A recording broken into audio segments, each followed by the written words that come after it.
Hello and welcome, everyone. Thank you so much for being a part of our inaugural show. My name is Jake, and I'm here with my co-host Sam and our first guest for our first episode, Luis, the creative director of Pathfinder Second Edition. Thank you so much for joining us. Yeah. We have a little bit of a tech snafu, so we're actually just going to just kind of go through some of the stuff that we already talked about. So, Sam, why don't you start us off?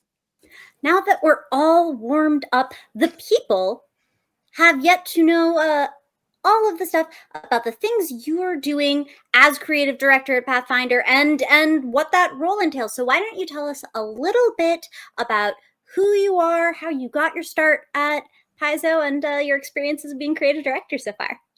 Yeah, for sure. Hi, I'm Loza, creative director for Pathfinder's Rules and Lore. There are two creative directors, one for the narrative, which is the adventure side, and I'm in charge of the rule books and our lore books and stuff. And yeah, I've been in the Paizo sphere since about 2014. I started originally as a freelancer working with Paizo. Eventually, a couple years in, there was an opportunity to start as a developer, and I joined up in 2018. So I've been with the company nearly 6 years, just doing work with mainly the campaign setting. I started off with the player companion campaign setting books, and then when 2E rolled around, helped spearhead and lead the Lost Omens line of books, which is our 2E focused, or our 2E setting focused material, alongside Eleanor Farron, who's a current senior developer at Paizo. And about a year ago, about this time last year, I joined up as creative director. I got the promotion to creative director, where now I'm in charge of kind of telling people, hey, we should do this. Let's do a book on this or that, or let's make sure this happens to a change with the setting. And I've just had an opportunity to do a lot to help guide the setting, and I get to be. I've equated it to being kind of the Kevin Feige of Pathfinder, getting to make those big calls and letting other people then enact my vision, as it were. Not like a tyrant, like you have to do what I want, but having the ideas about like, oh, we should do this, we should do that, and when the time comes to make final calls on things, I get to help make those happen. Hey, don't let the power fantasy. If you want that power fantasy, I think that there's a role for you somewhere. Well, that's what playing Pathfinder is all about. So lean into those power fantasies. Can you give us maybe some examples of the kinds of decisions a creative director is called upon to make? Yeah, I am helping decide which god we're killing within the next year. We're doing a big event right now that we've announced for our big rulebook release next year, War of Immortals, and we've said, hey, one of the main gods, one of our core 20 gods that are featured in the rulebook, one of those is going to die by the time that rolls around. So have fun figuring out which one it's going to be and seeing the repercussions that come of it. So I got to decide that and figure out like the ripple effects that happen when this god dies and how it may or may not be changing the world as you know it. So this actually kind of hit a question that I have now that we did not have before, which is, how does something like this affect the lore of, say, Starfinder Second Edition, where the lores are somewhat connected? So if you're going to kill off a god, how is that going to affect like Starfinder Second Edition, which already has a lore and has this gap and has this stuff going on? Do you also work with that team when dealing with lore? I do. Starfinder has its own creative director who is also doing all this stuff, but in space instead of from a wizard's tower like I do. And the thing that happens with Starfinder via Pathfinder is generally nothing, right? What we do doesn't, for the most part, have any kind of repercussions in Starfinder. We've been keeping those canons and settings separate, so we can kill off a god and not worry about what they do, how it affects Starfinder. Starfinder can do things, not worry about like, oh, does that retcon or change what happened in Pathfinder? There may be a day, I've been thinking about, like, is there a day where we have the timelines realigned and then see all the chaos that comes of it? But even from the earliest days of Starfinder, there have been things that have been different enough that it's like, oh, it's not the exact future of Pathfinder. And I think that leaves us both open and not worrying about, oh, well, how's this going to affect Starfinder if I add in a random weapon here that has been mentioned that it's from an ancestry that doesn't exist anymore in Starfinder, and all this other stuff. I don't have to worry about any of those ripple effects too much. But with the upcoming change in Starfinder 2, it will at least let us play with each other's toys a little bit. We'll be able to share ancestries and magic items and stuff like that. So that'll be fun. We will have to consider the balance at the very least of the game rules. Because at least from my understanding, those two are a lot more aligned than Starfinder and Pathfinder, the original set. Yeah. They were two completely different games with a somewhat of a similar lore. This feels more like they are a lot more aligned with each other. The fact is that a lot of people are using the playtest characters in their games. Is very interesting. So let's get into it. Let's talk about the remaster in itself, since that's really why we're here. Well, so could you start off by telling us a little bit about what motivated the remaster, what you focused on getting out into the world, maybe some stuff that you're particularly pleased that you got into this remaster? Yeah, of course. The general impetus is start of this year,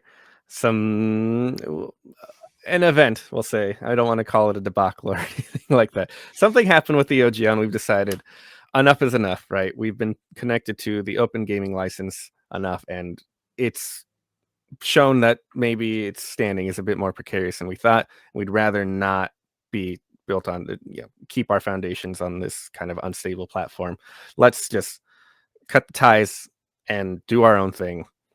But doing so is a little easier said than done. You have to strip out a lot of these old connections to OGL and older D&D content and everything that comes with it, and doing so requires a very fine-tooth comb for a lot of our rules and our setting material.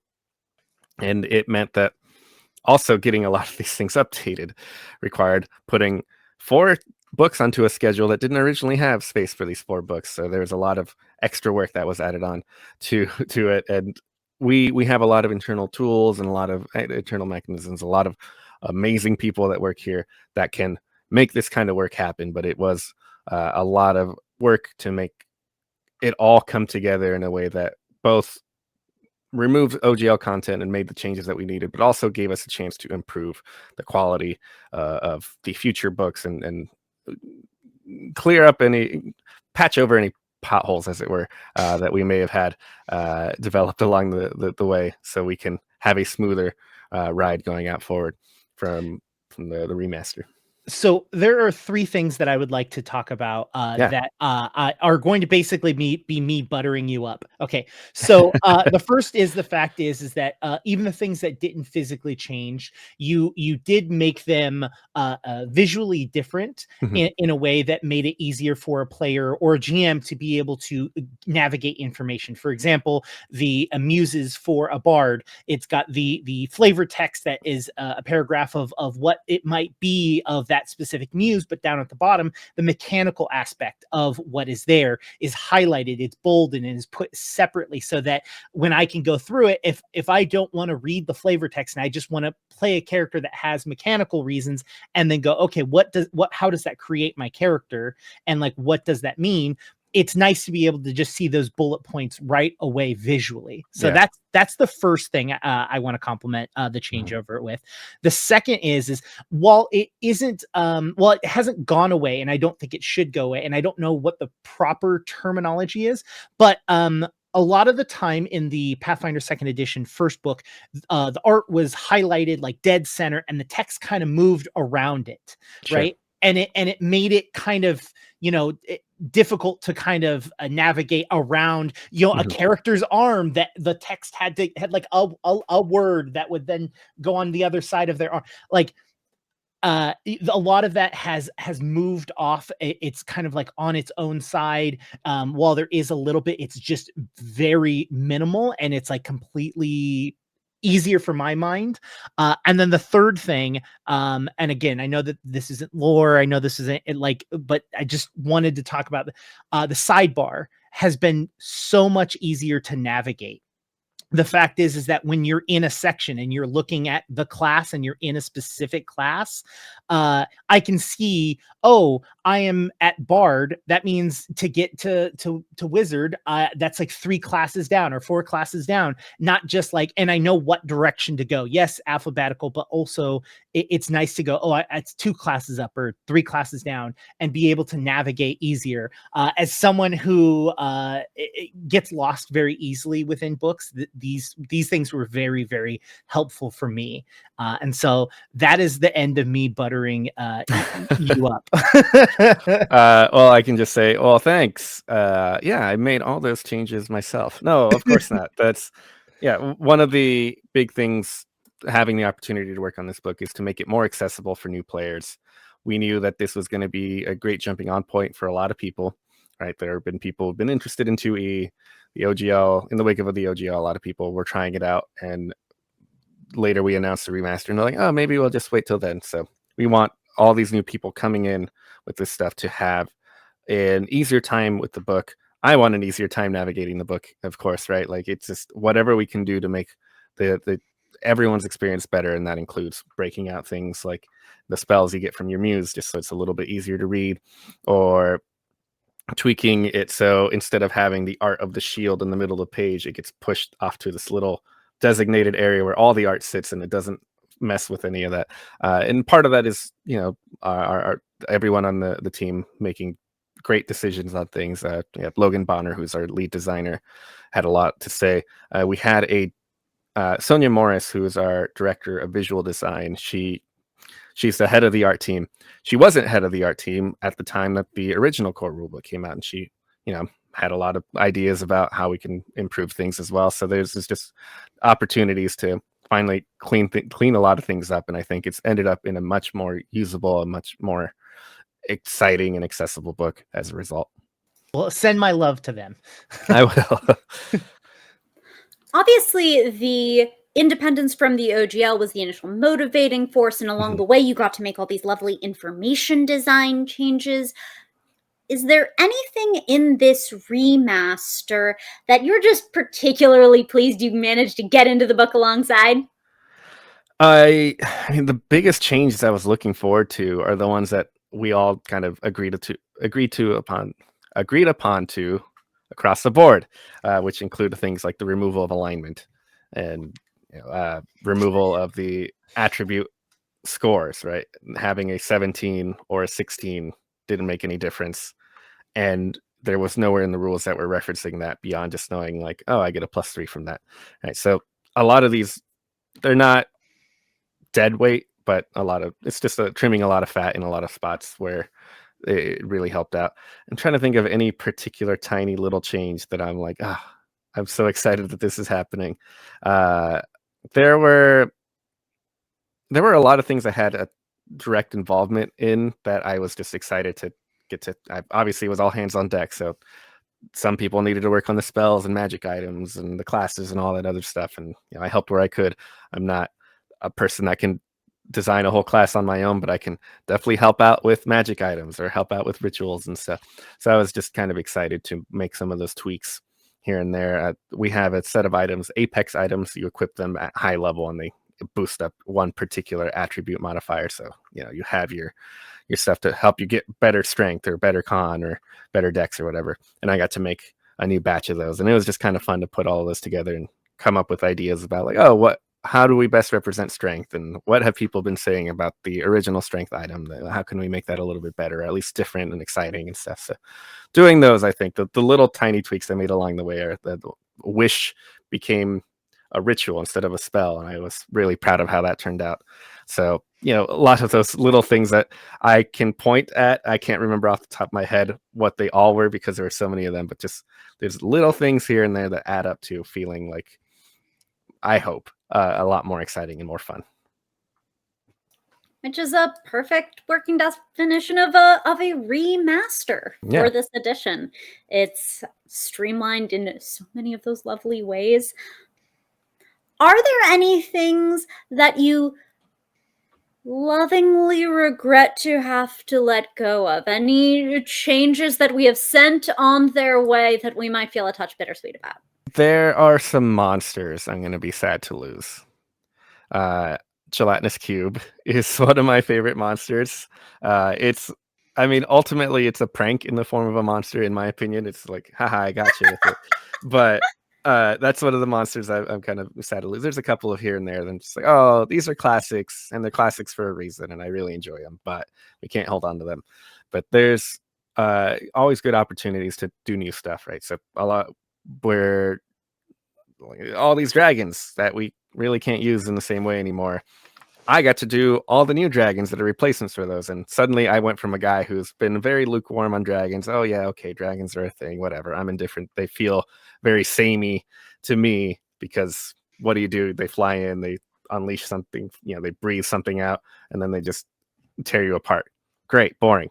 I've seen one dragon, I've seen them all, right? But suddenly I had to put my money where my mouth is, and I ended up making what I feel are really interesting and exciting creatures that still hold on to that legacy of a big scary thing, but suddenly they play a bit differently. This one does this thing, and this one shows up and uses this magic, and they all have different play styles and different suggestions of play loops, as it were. So it's not just all feeling samey. And I'm now a guy who's like, yeah, I'm into dragons. Dragons are cool. Good opinions.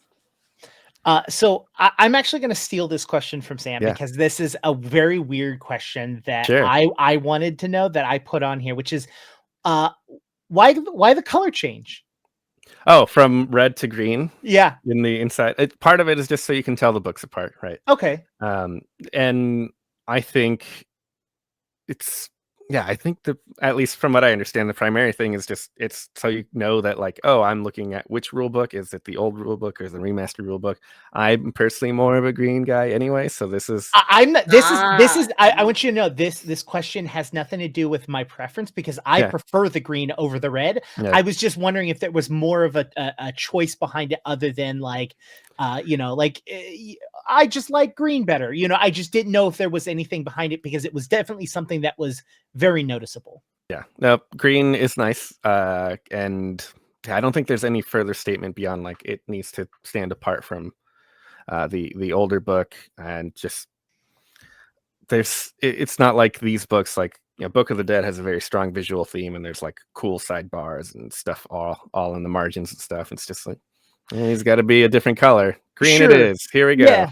I just the reason why I asked it is because I feel like that color, I guess red, maroonish kind of has been so tied to second edition that it while I find it visually more appealing in this green than it was. I was curious if there was like a because of the remaster that was a new direction that and you're like, I don't have this answer. Let me open up the monster core, and you're like, oh wait, what color did we use? if we used green in monster core, I think it might just be, hey, from the remaster on, everything's going to be like the core ideas of the books are green, and if it just feels like, oh, this is obviously a changing point in the rule books and stuff. We're just going to go with green, and it's not loading up my PDF, so I'll wait to tell you about that in a second. But this just leaves it for the audience to just be like, oh, what? Oh, okay, no, I have it. It is green, yeah. So I think the remaster is just green, right? Okay. It's a new opportunity. It's a new jumping on point. So it's obviously it's a new era for Pathfinder. So that comes with a new color. Yeah, we like our color coding, just like we like it for our dragons. It gives an immediate sense of flavor. For sure.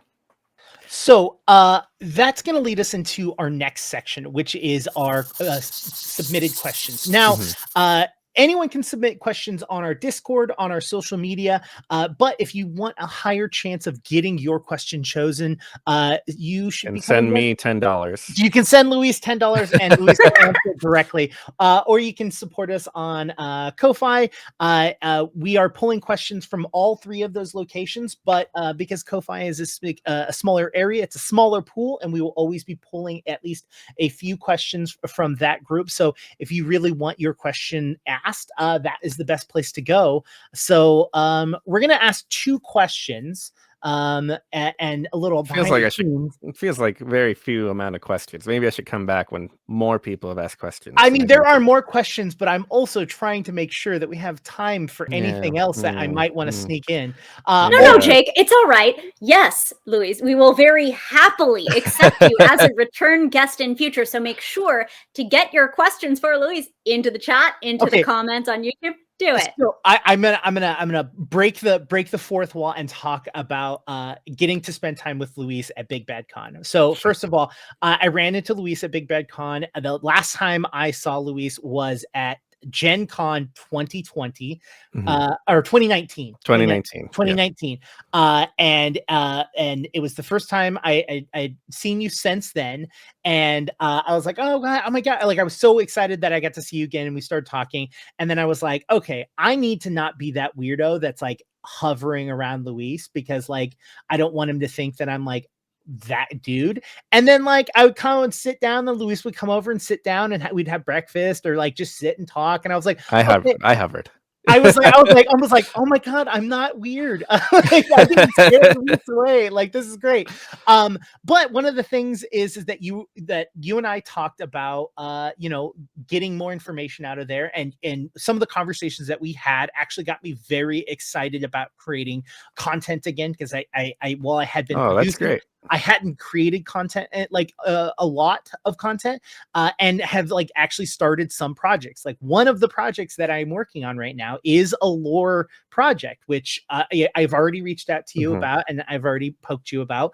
But as someone that lore is not easily accessible via a wall of text, I have wanted to kind of create simple bite-sized pieces of lore for people to be able to consume, in like 2-minute chunks.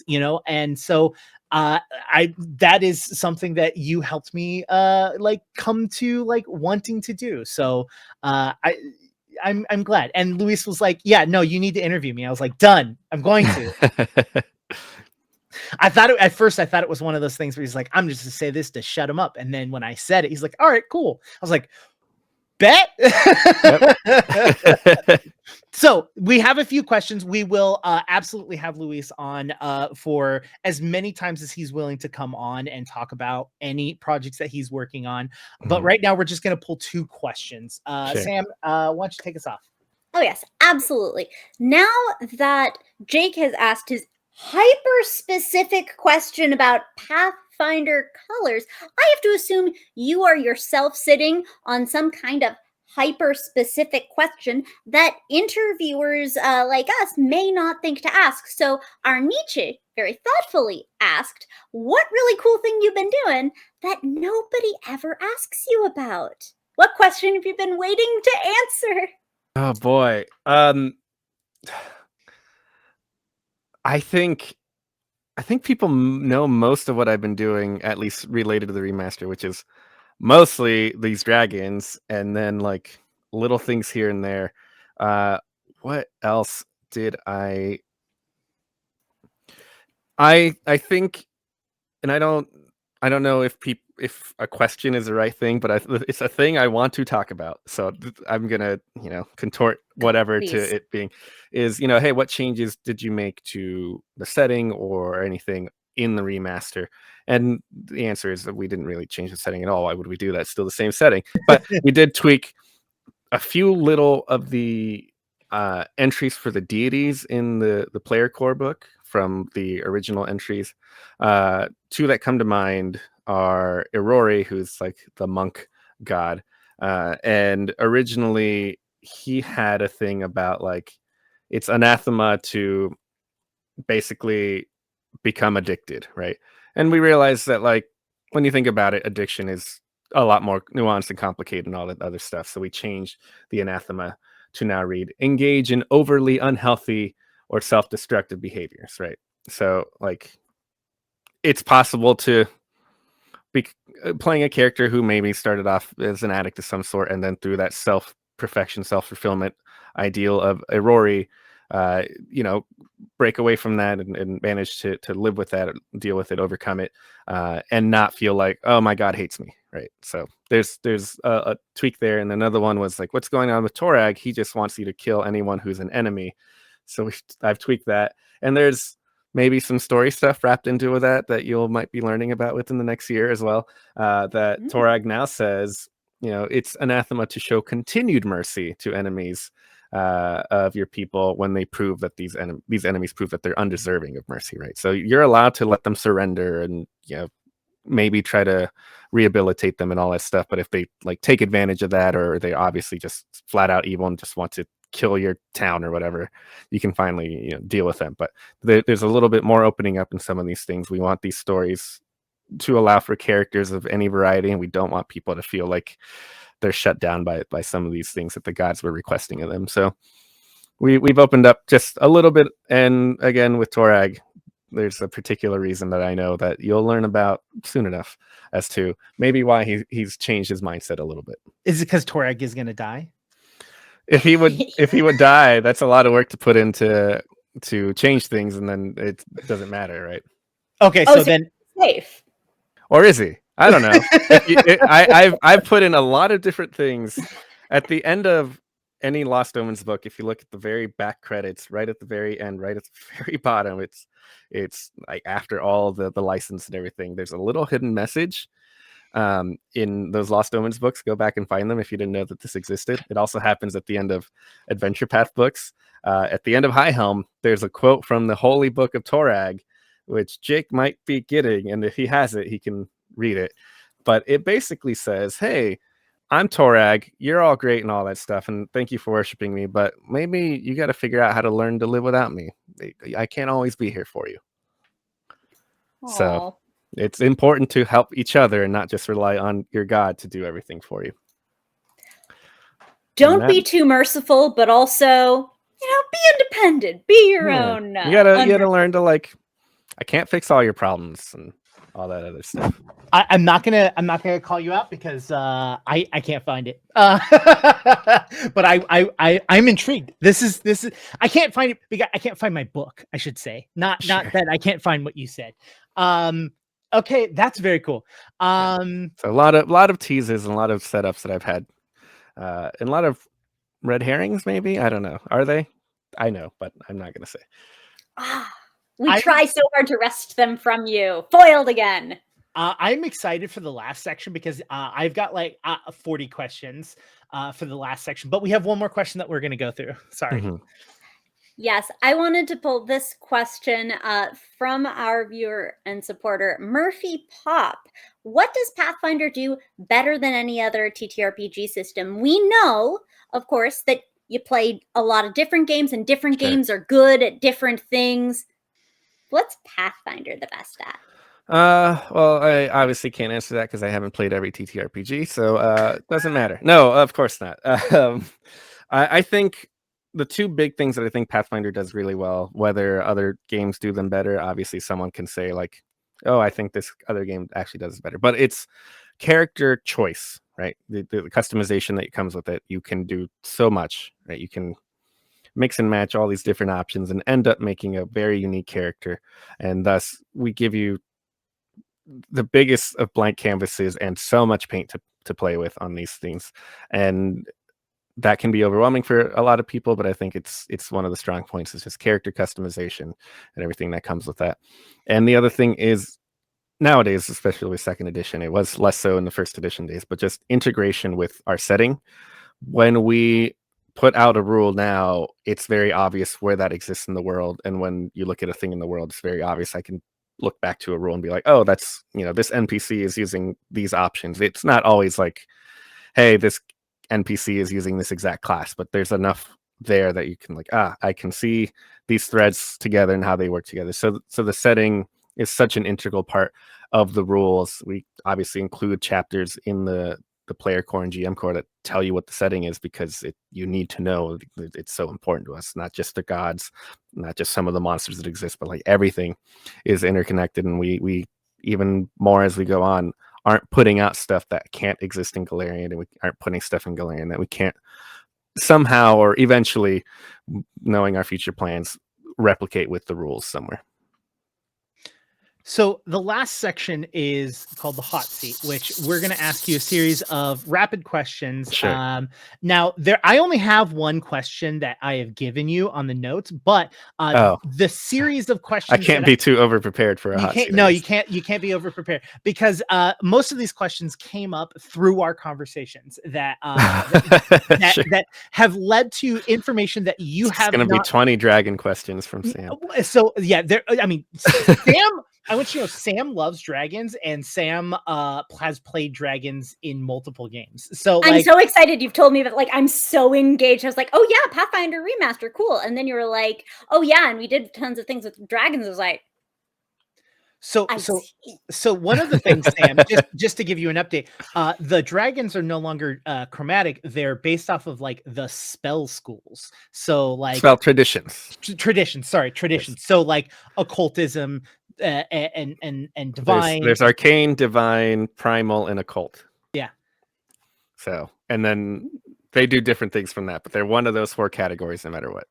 Yeah, but there's difference within each of them. Anyways, Yes. we'll get into the dragon question. So I'm going to ask the first question, which is especially with the information that we know that you're going to kill off a god. How is that going to affect characters that are deeply connected to deities? So, for example, champions, which you have not talked about yet, Sure. because the champions are probably one of the classes that are going to see such a large overhaul because of the removal of alignment. So, this is a two-part question. One, how champions work, and second part of that question is with the death of a god, how are you going to make that work within maybe someone that has chosen a champion of that deity? Sure. Well, don't want to talk too much about champions because those are still quite a ways out till next summer for Player Core 2, but we have been doing a lot of work. I will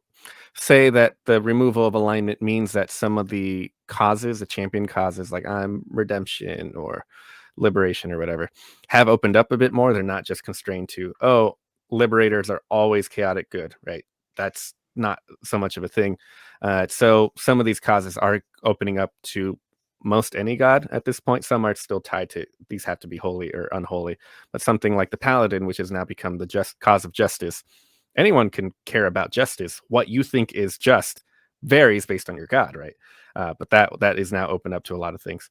And then with the death of the god, we knew this was happening for quite a while, even before the remaster, right? We knew we were in talks of god killing for quite a while. Premeditated crimes. Got Yeah. it. Yeah. And the thing is, we knew going into it, we are going to print all core 20 deity entries. So regardless of which god it ends up being, if you don't want that to happen, you still have those stats so you can still worship whatever god it ends up being. So if we were to kill Torag, for example, Torag's information is still there, so you can still be a champion of Torag, whether or not you decide that he's dead at your table. Maybe if he is, there's something special about your character, and he still has the last remnants of Torag's power, right? But like that's still possible, and we'll talk about that. We talk a little bit about some guidance on what happens if your god dies along the way. In the Divine Mysteries book, it's our big god focused setting book that's coming out late next year. So we have plans in place. Someone will be upset that their god dies, but there's always like, well, you can just say Paizo stinks, and I'm not going to listen to them. So one of the questions that we had received, which we didn't really get too far into because I know you can't really talk about them, but are we going to be seeing remasters of all previous books? So for example, maybe game like characters that aren't really affected, like say Gears and Guns, like are we going to see a remaster for setting like books like that? I don't think they'll get a full-on remaster the way Player Core is a remaster of our core rules, right?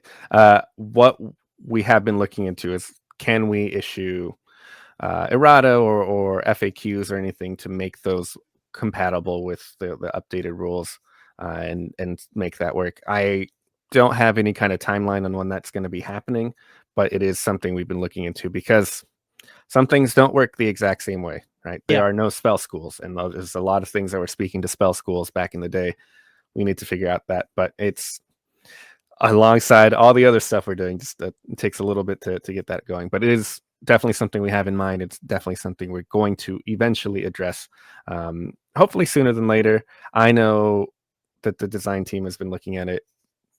Don't really have any exact timeframes just yet, but it is something that's going to happen. So we have to cut this off, but what I do think It's not very hot of a seat, I guess. 2 questions. I mean, look, I want to respect your time. I can go 5 more minutes. I mean, legitimately, I can go 5 more minutes. Okay, all right. So, Sam, do you have any dragon specific questions? What are the dragons? Tell me the dragons. I mean, look, I have to try to ask every question that isn't tell me about the dragons, but what was your motivating design thought as you approached it around traditions rather than, dragon colors? How do you approach that kind of design thing? The thing about traditions is one makes things much more Pathfinder. Pathfinder has these 4 traditions, which is not there are very similar things in other games, but these 4 specifically in this combination, those are ours, right?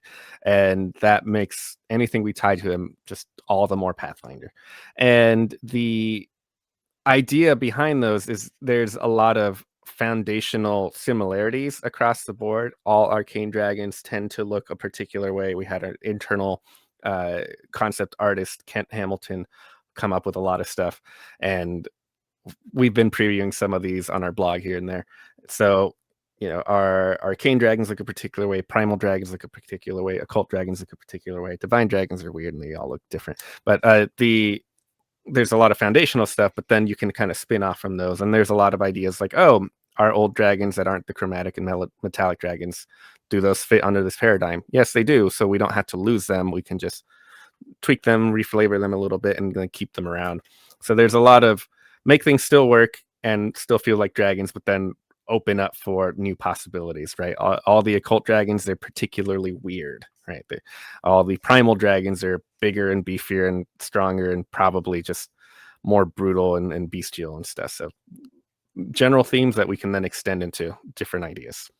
Which dragons are the cutest dragons? The cutest dragons of the 8 that are coming in that book is probably the Imperial Dragon, which is like the heaven dragon, right? It's a very nice, cute little guy, and he's got a halo, which is very fun.